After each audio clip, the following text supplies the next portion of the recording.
Hello बच्चों, कैसे हो आप? प्यारे बच्चों, आज हम कक्षा 8वीं का जो पाठ 15 है, जो एक कविता है सूरदास के पद, तो उसे हम पढ़ने जा रहे हैं बच्चों। तो आओ अब हम सूरदास के पद के बारे में जानते हैं। तो ये जो कविता है, इसके कवि हैं श्री सूरदास जी और बच्चों इसकी भाषा है ब्रज। तो आओ अब इस कविता को पढ़ते हैं। पहला पद है, मैया कब ही बढ़ेगी चोटी, कितनी बार मोही दूध पियत भई, यह अजहू है छोटी। तू जो कहती बल्कि बहनी ज्यों, हवे है लांबी मोटी, काढ़त गुहत नहावत जेही, नागिनी सी भुई लोटी। काचो दूध पियावत पची पची, देती न माखन रोटी। सूर चीर जीबो दो भैया, हरी हलधर की जोटी। तो बच्चों हमने ये पहला पद पढ़ा, अब इसकी व्याख्या जानते हैं। तो पहले इसका प्रसंग जानते हैं। प्रस्तुत जो पद है ये सूरदास द्वारा रचित है। इस पद में बालक कृष्ण माता यशोदा से शिकायत कर रहे हैं। अब क्या शिकायत कर रहे हैं, आओ बच्चों शरणार्थ के माध्यम से जानते हैं। बालक कृष्ण यशोदा माता से शिकायत करते हैं कि माँ मेरी चोटी कब बड़ी होगी। दूध पीते हुए मुझे बहुत समय हो गया है, लेकिन यह अभी भी वैसी की वैसी छोटी है। अब हो सकता है यशोदा मैया दूध पिलाने के लिए श्री कृष्ण से कहती होगी कि यदि तुम दूध पियोगे तो तुम्हारी चोटी बढ़ जाएगी।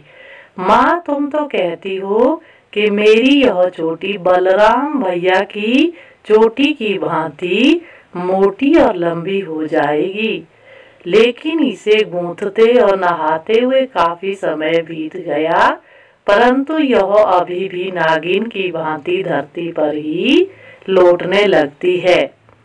मैया तुम मुझे बार बार दूध देती हो और माखन रोटी मुझे नहीं देती हो, क्योंकि श्री कृष्ण को माखन रोटी पसंद था। अब पद के अंत में भक्त सूरदास इच्छा करते हैं कि बलराम और कृष्ण की यह जोड़ी सदा के लिए बनी रहे। तो इसके कठिन शब्दों के अर्थ एक बार हम जानते हैं। पियत पीना कब ही कब अजहू अब भी, बल बलराम बैनी चोटी, काढ़त खोलते हुए गुहत चोटी बनाते हुए, भूई धरती पची पची बार बार, हरि हलधर कृष्ण और बलराम। तो बच्चों आपको ये पहला जो पद है ये जरूर समझ आया होगा। तो इस पद में श्री कृष्ण जी अपनी माता से चोटी ना बढ़ने की शिकायत कर रहे हैं कि मैं दूध तो पीता हूँ, लेकिन मेरी चोटी फिर भी वैसी ही छोटी है। जैसे नागिन अर्थात सर्पणी धरती पर लौटती है, वैसे ही ये भी अपने स्थान पर इधर उधर लौट रही है। बलराम भैया की तरह कहते ये मोटी और घनी नहीं हुई है। कितनी बार तो तुमने मुझे कहते दूध पिला दिया है, मुझे तो मक्खन रोटी पसंद है, तुम मुझे माखन रोटी नहीं देती हो। तो इस तरह की शिकायत इस पद में श्री कृष्ण ने यशोदा मैया से की है बच्चों, क्योंकि श्री कृष्ण दूध नहीं पीना चाहते हैं, उन्हें दूध पीना अच्छा नहीं लगता है, परंतु जो यशोदा मैया है वह उन्हें दूध पिलाना चाहती है। और दूध पिलाने के लिए वह क्या लालच देती है, क्या बोलती है श्री कृष्ण से कि अगर दूध पियोगे तो बलराम भैया की तरह तुम्हारी चोटी भी मोटी और लंबी हो जाएगी। लेकिन श्री कृष्ण फिर ये शिकायत कर रहे हैं कि इतनी बार दूध पीने से भी और तुम इतने इसको नहलाती हो, कंघी करती हो, इसमें इसको गूंथती हो मेरी चोटी को, फिर भी कहते हैं वैसी की वैसी बनी है और अभी तक भी यह बलराम भैया की तरह कहते बड़ी और मोटी नहीं हुई है। तो इस तरह की शिकायत इस पद में सूरदास जी ने की है कि श्री कृष्ण इस तरह से शिकायत ये अपनी माँ यानी कि यशोदा मैया से कर रहे हैं बच्चों। तो आओ बच्चों अब दूसरे पद की ओर चलते हैं।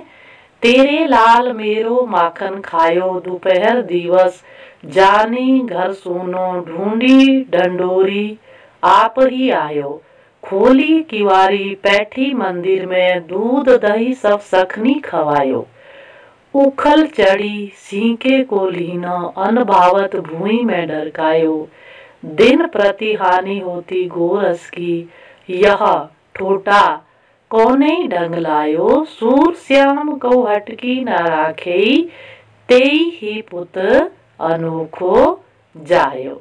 तो ये दूसरा पद है बच्चों। तो दूसरे पद में जो कठिन शब्द आए हैं उनके अर्थ देखते हैं। लाल होता है बेटा, दोपहर दोपहर, दिवस दिन, सुनो खाली, किवार दरवाजा, सखनी दोस्त या मित्र, कछु कुछ ढरकायो गिराना, ढोटा बालक या पुत्र, हटकी कमरे के अंदर, पूत बेटा, जायो अर्थात पैदा करना। अनभावत जो अच्छा नहीं लगता है उसे अनभावत कहते हैं। सूर श्याम, श्याम यानी कि श्री कृष्ण को कहा है यहाँ पे श्याम, पूत यानी कि पुत्र या बेटा। अब हमने इसके कठिन शब्द बच्चों जान लिए हैं। अब हम इसकी व्याख्या की ओर चलते हैं। तो देखते हैं दूसरे पद में किस तरह का वर्णन किया गया है। प्रस्तुत पद सूरदास द्वारा रचित है। इस पद में एक गोपी माता यशोदा से उसके पुत्र कृष्ण की शिकायत करती है। अब दूसरे पद में जो ब्रज की नारी है, गोपी अर्थात ब्रज की नारी है, वह यशोदा मैया से शिकायत कर रही है। अब देखते हैं सलार्थ के माध्यम से कि क्या शिकायत करती है। गोपी यशोदा मैया को उलाहना, उलाहना यानी शिकायत देते हुए कहती है कि तुम्हारे बेटे कृष्ण ने मेरा माखन खाया है। दोपहर को जब घर में कोई नहीं होता है, यह जानकर कि घर सूना है, तो वह उसे ढूंढ लेता है उस घर को।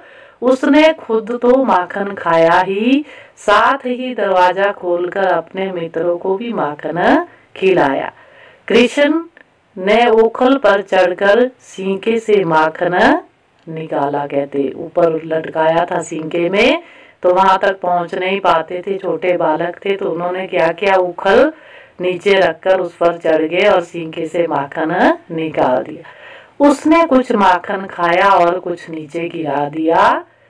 अब तो प्रतिदिन कहते गोरस की हानि हो रही है। गोरस अर्थात दूध दही घी मक्खन जो भी है उसे गोरस कहेंगे। इस लड़के कृष्ण ने जाने यह कौन सा नया तरीका निकाल लिया है। तो ये कौन कह रही है, ब्रज की जो गोपी है, ब्रज की जो अर्थात नारी है, वो कह रही है यशोदा मैया से। अब सूरदास कहते हैं कि अंत में गोपी यशोदा माँ से क्या कहती है कि तुम अपने पुत्र कृष्ण को दरवाजे के अंदर बंद करके क्यों नहीं रखती?